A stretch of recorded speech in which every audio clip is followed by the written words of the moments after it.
basado en hechos reales.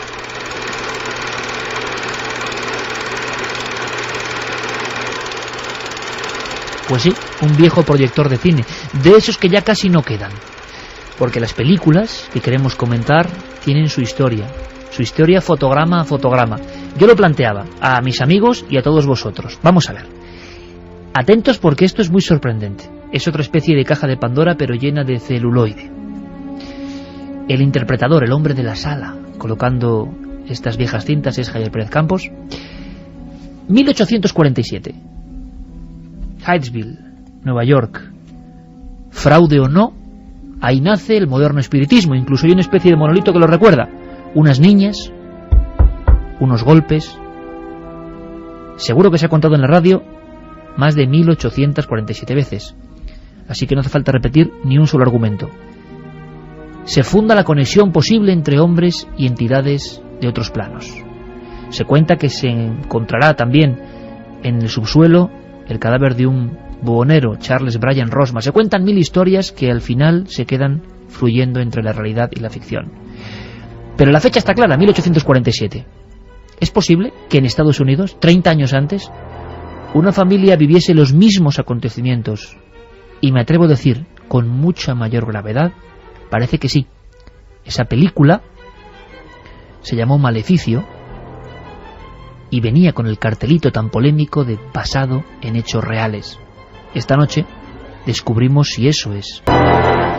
3:39. Seguro que muchos habéis visto esta película, con algunos efectos muy poderosos, muy desagradable. Es ese tiempo del Estados Unidos profundo y una familia que parece que está conviviendo casi con lo infernal.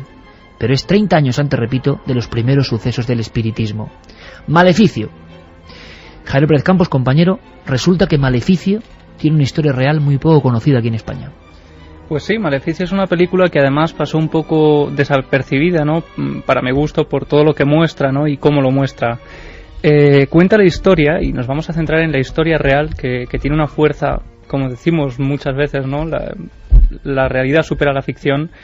Y bueno, pues la familia Bell vivía tranquila en el pequeño pueblo de Red River, actualmente conocido como Adams. O sea, tenemos pueblo y familia, o sea, no estamos hablando de una ficción.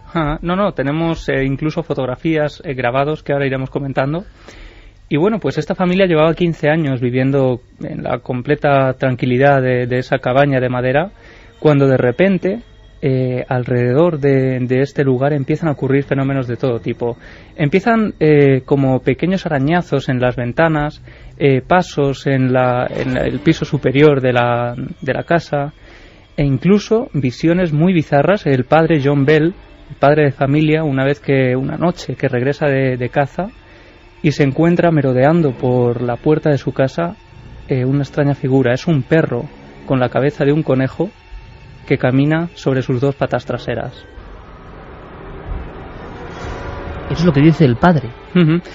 Todo esto se recoge, y ahora lo comentaremos, en un libro que investigadores y coleccionistas han buscado durante mucho tiempo y que tienen en su poder incluso. Bueno, esto empieza a inquietar a la familia Bell, empieza a romper con la cotidianeidad, ¿no? de sus vidas, y empieza el fenómeno a tener mayor intensidad cada vez. Si quieres, vamos a escuchar el primer corte, en el que vemos cómo el director Courtney Solomon reflejaba el principio de estos fenómenos en la habitación de Betsy Bell, que es principalmente la persona que sufre incluso las agresiones de este fenómeno. Sí, es la hija de John Bell, la persona principal de esta historia, y que es la principal afectada.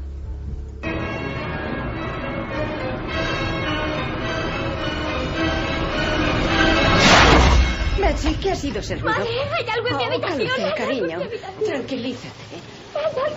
El viento ha abierto la ventana. Voy a cerrarla. No, aquí dentro hay algo. Ha conseguido entrar. Seguro que muchos estarán pensando en El Exorcista. Parecía la conversación entre la niña y su madre: en esta habitación hay algo, ha conseguido entrar. Claro, nos trasladamos a 1973. Pero no, esto es 140 años antes. ¿Qué estaba pasando? Pues era el momento de uno de los primeros ataques que sufre Betsy en su habitación, pero como te digo, con el paso del tiempo parece que este ser que atormentaba a la familia Bell empieza a tener una ira mucho mayor, una fuerza mayor, y empieza principalmente con estos arañazos, golpes y demás, acaba incluso arrancando las ropas de la cama de Betsy, acaba incluso golpeando en la mejilla varias veces, arrastrándola de los pelos por el suelo de su habitación y de toda su casa, e incluso los familiares una noche abren la puerta y ven como Betsy está como colgando del cabello y unas manos invisibles están abofeteándola. Y este es el cartel, que era un efecto especial, cuidado, muy logrado, de la película Maleficio, que yo creo que se estrenó hacia el 2007 y 2008 en España. El cartel era de verdad impactante, era una muchacha, claro, uno lo veía desde el punto de vista del misterio y era como recrear todo el ambiente de la historia de las hermanas Fox, todo. La muchacha, una adolescente, estaba pues prendida por algo del aire, el pelo hacia arriba, el pelo erizado hacia arriba, como cogido por una mano invisible, y algo le estaba agrediendo. Y ese era el cartel que además tuvo su polémica en su día en Estados Unidos.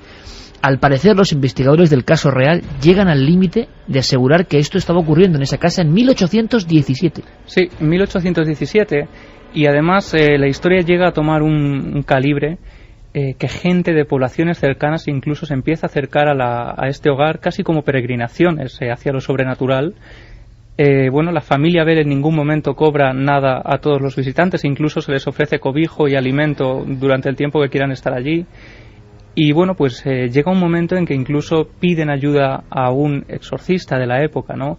Claro, el fenómeno, Javi, por lógica, mucho antes del nacimiento del espiritismo, ¿cómo había sido interpretado por las autoridades? Imagino que desde el prisma eclesiástico. O sea, ahí había aparecido el demonio o estaba ocurriendo algo demoníaco, aunque lo que estamos viendo es muy parecido a otros casos, pues como el ente y otras historias de místicos y no místicos que se sienten agredidos por algo. Entonces, la gente imagino que tendría miedo y acusaría a las fuerzas del mal de estar actuando ahí. Sí, se habló casi de un demonio, de un ente que venía del más allá para atormentar a esta familia. Y por eso precisamente se montan incluso sesiones de espiritismo temprano, ¿no?, digamos, en las que se reza la Biblia, se leen todo tipo de oraciones, de salmos, intentando expulsar a ese demonio de ese lugar. Y de esto me cuentas que hay constatación histórica. Sí, existe un libro que ahora comentamos un poquito más adelante si quieres, que un coleccionista tiene en sus manos ahora mismo, y existen copias incluso por internet que la gente puede comprar. Existe la cabaña donde ocurrieron todos estos hechos, existen grabados de todos los personajes, y existen sobre todo las tumbas de aquellas personas que murieron atormentadas. Por favor, ahora cogeos de la mano. Recitaremos juntos esta oración 3 veces. Demonio, en nombre de nuestro Señor Jesucristo, enmudece y sal de esta casa para siempre. Demonio, en nombre de nuestro Señor Jesucristo, enmudece y sal de esta casa para siempre.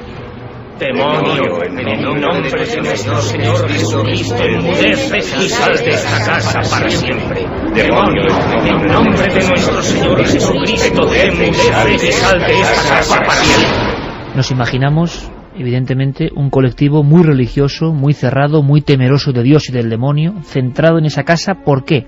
Porque las agresiones a esa niña seguían, agresiones de una entidad aparentemente invisible. El resto de la familia podía ver los fenómenos. ¿Se detectaron o clasificaron fenómenos típicos de los poltergeists o del espiritismo? Claro, porque, se podría hablar un poco de una psicosis de esta niña, ¿no?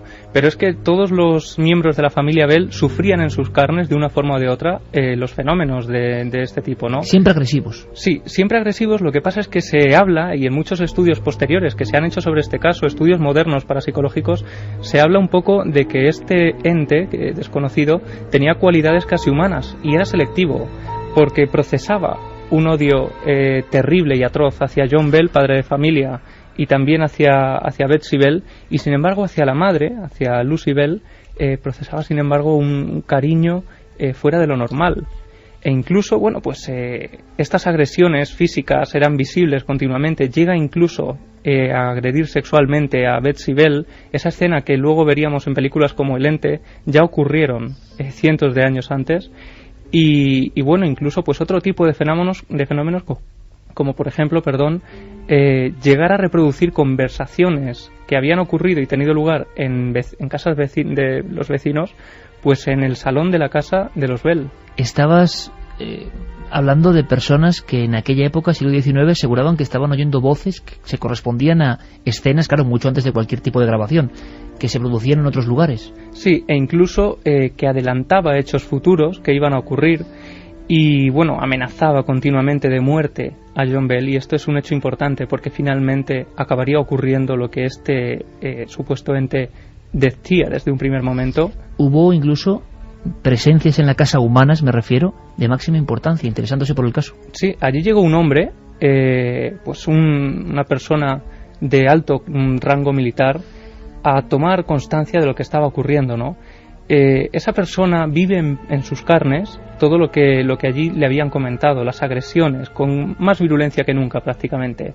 Aquella persona se fue diciendo que prefería luchar contra la Armada Británica a pasar una noche en la casa de los Bell, y aquella persona era Andrew Jackson, que con el tiempo acabaría siendo el 7º presidente de los Estados Unidos. Vayamos a la realidad, a esto que parece una película increíble. Por cierto, ¿hubo alguna muerte? Sí, ocurrió finalmente. John Bell, un 19 de diciembre del año de los 1830, sí. John Bell aparece muerto en su habitación al lado de una botella. Pues todos piensan que John Bell ha sido envenenado, ¿no? Dan a probar el líquido de esa botella a un gato que tenían por allí, y el gato efectivamente muere. Lo que no se sabe y se ha teorizado mucho es si John Bell le cambiaron sus medicamentos por esa botella de veneno, o si fue él que en un intento desesperado de acabar con la maldición intentó acabar con su vida. Ha habido investigadores que hablan de caso concreto, de grabados, de fotografías de una casa, o sea, una especie de copia de lo que ocurre en Hyattsville, Nueva York, donde existió hasta hace poco, ahora creo que hay una reproducción, la casa donde nace el espiritismo. Nos extraña que esto sea mucho antes. Hemos logrado saber algo de ese libro. Sí, vamos a escuchar en el corte pues a uno de los investigadores privados que tiene este libro en sus manos. Fue el primero, Beau Adams, coleccionista de la zona, y que bueno, pues se obsesionó con el caso hasta lograr dar con este libro. El aspecto más interesante de esta historia es que la gente y los lugares puedan demostrarse como algo real. Había un hombre llamado M.V. Ingram que escribió Historia autentificada de la bruja de Bell. Se imprimió en 1894.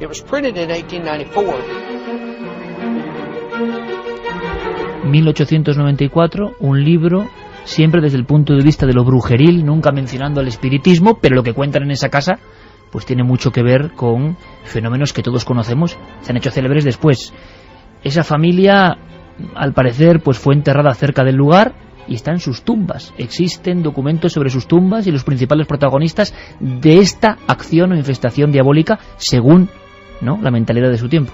Sí, finalmente la teoría que se llegó a dar al porqué del encantamiento. Esta familia había vivido 15 años antes en ese hogar y nunca había ocurrido nada extraño ni habían vivido nada fuera de lo normal, ¿no?, hasta ese momento. Pronto empiezan a atar cabos y llegan a un nombre, Kate Batts. Kate Batts era una vecina con la que John Bell, el padre de familia, había hecho unos tratos, una compraventa de tierras que finalmente no había acabado como debía acabar, y Kate Batts pues perdió dinero, ¿no?, en esa compraventa. Bueno, pues Kate Batts, delante de muchísima gente, de una gran cantidad de personas, maldijo a John Bell y le aseguró que él y su familia acabarían pagando por ese timo, entre comillas. Por eso la historia y el título de la película, que jugaba con esa historia que no se explica bien en el film, de maleficio, o sea, una casa maldita. Y hay una vieja, nueva tradición, porque a día de hoy siguen personas acudiendo al entorno, al lugar de los hechos, esperando algo. Hoy.